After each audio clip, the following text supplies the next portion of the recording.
téléspectateurs avec Rosie Chioyo qui va nous parler de la découverte, qui va nous parler de RDC Destination. Donc, ce que vous RDC Destination pour Paris, pour on va parler de ça avec Rosie Chioyo, mais par contre aujourd'hui on va vraiment parler de ce qu'a été la réalisation de la semaine congolaise du tourisme cette année par rapport aux éditions précédentes. Elle est là pour nous en parler puisqu'elle était là, puisqu'elle était vraiment sur place.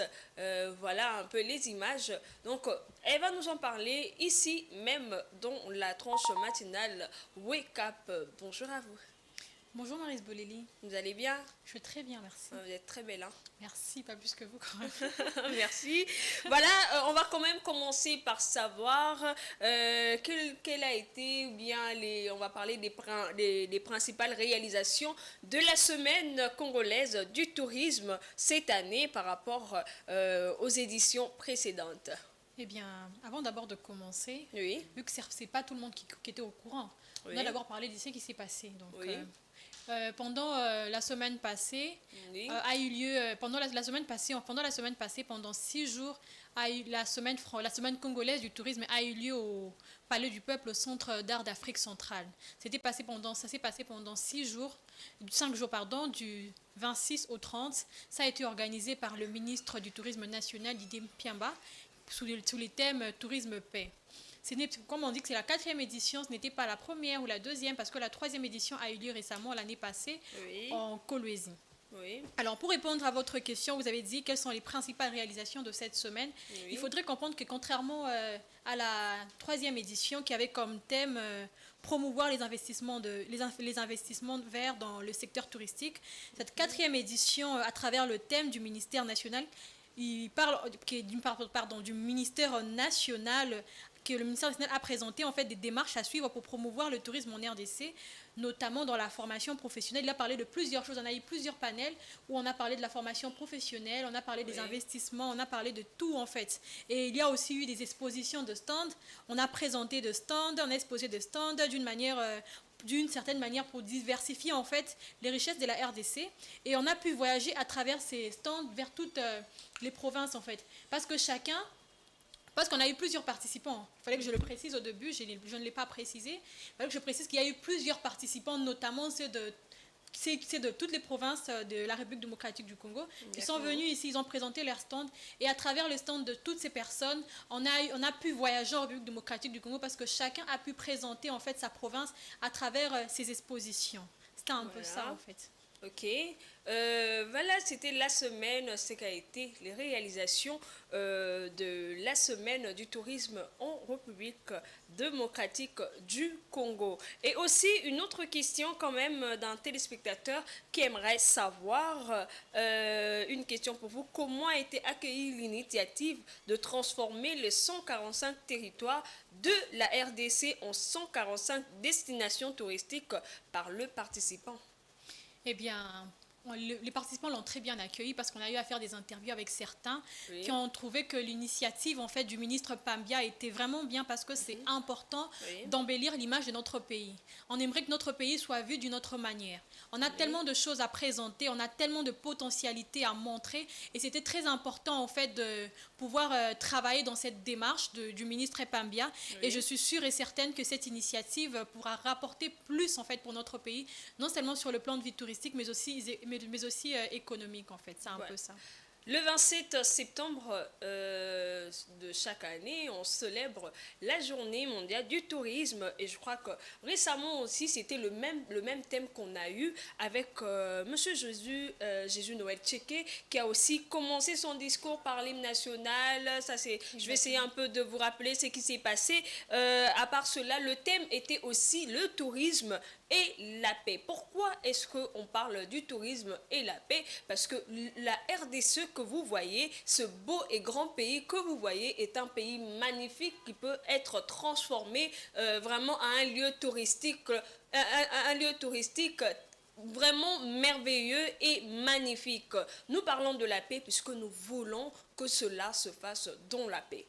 nous avons besoin, on ne peut pas parler du tourisme sans pour autant parler de la paix, puisque ceux qui viendront vers nous doivent trouver un climat de paix, doivent trouver un endroit qui fait beau vivre, un endroit qui rassure même les voyageurs, qui rassure les invités pour pouvoir faire leur déplacement touristique sans problème. Une troisième question à vous. Quel type de stand était présent lors de l'événement et quelles provinces ont le plus retenu l'attention? Eh bien, on a eu plusieurs stands. Il y avait tellement de stands, mais Oui. on ne pourra pas citer le tout parce qu'on aura aussi la grande édition le soir. Je crois que pour certains, vous allez le suivre le soir. Alors, Oui. on a eu plusieurs stands, notamment le Lualaba.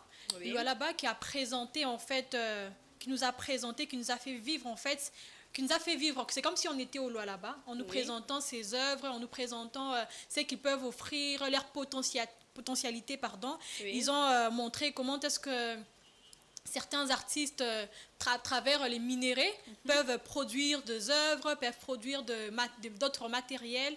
Alors, on a aussi eu l'occasion aussi de visiter aussi le stand de la coordination des anciens élèves de l'Institut technique agricole qui travaillent sur la formation de l'élevage, Oui. sur la formation de l'agriculture, sur la formation aussi de la production, en fait, pardon, de la transformation, excusez-moi, de la transformation, parce que à travers l'agriculture, ils peuvent transformer de produits tels que le jus, par exemple. Je crois que ces éléments seront diffusés à l'édition qui va passer, à la grande édition qui passera le soir. Mais aussi, ils ont aussi soulevé un point très important. Ils ont dit qu'ils sont en train de travailler sur un projet qui consistera à nettoyer le marché parce qu'ils sont en train de travailler sur ça. Ils ont essayé de l'expliquer de plusieurs manières, notamment ils ont souvent l'habitude de pouvoir récolter les déchets au grand marché, comme par exemple les déchets, ils transforment ça en des composts qu'ils peuvent utiliser pour la croissance des aliments, de l'agriculture. Oui. C'est un projet très important parce que à travers ces projets, non seulement on va rendre le marché propre, mais aussi ça pourra aussi aider à ce que on puisse transformer de produits qui pourront contribuer à la croissance de l'agriculture en République démocratique du Congo. On a tellement eu beaucoup, en fait, on a rencontré tellement beaucoup de stands. Je suis sûre que après ça, à la grande édition, on va essayer de vous montrer toutes ces choses-là. Donc, on vous donne rendez-vous à 19h30 avec Damani Mujinga à la présentation. Et restez vraiment branchés puisque dans la grande édition, vous aurez un peu plus de détails aussi sur ces stands, sur ce qu'a été les autres réalisations de la semaine du tourisme en République démocratique du Congo. Voilà, faisons de Kinshasa aussi un lieu touristique, pas seulement de Kinshasa et les autres provinces. Et comment cela doit aussi commencer? Cela doit commencer par vous, par moi. Comment? En changeant notre façon de voir les choses, en changeant notre mentalité. On se dit qu'on va rendre la ville propre et c'est comme ça qu'on pourra devenir aussi une ville touristique, puisqu'on se dit que Kinshasa, c'est une belle ville, il fait beau vivre, voilà, c'est une ville qui est propre, une ville urbanisée, c'est une ville, et vous donnez même envie à ceux qui sont à l'extérieur de venir, et quand on a plus de visiteurs comme ça, quand le secteur touristique est vraiment boosté, c'est l'économie du pays aussi qui est boostée et on verra même que cela pourra changer beaucoup de choses. On va promouvoir notre culture, promouvoir aussi ce qu'on a ici comme potentialité et autres parce que la RDC est un pays riche, alors très riche en potentialité. Voilà, merci à vous Rosie, Tioyo pour ces éclaircissements et n'oubliez pas, on vous donne rendez-vous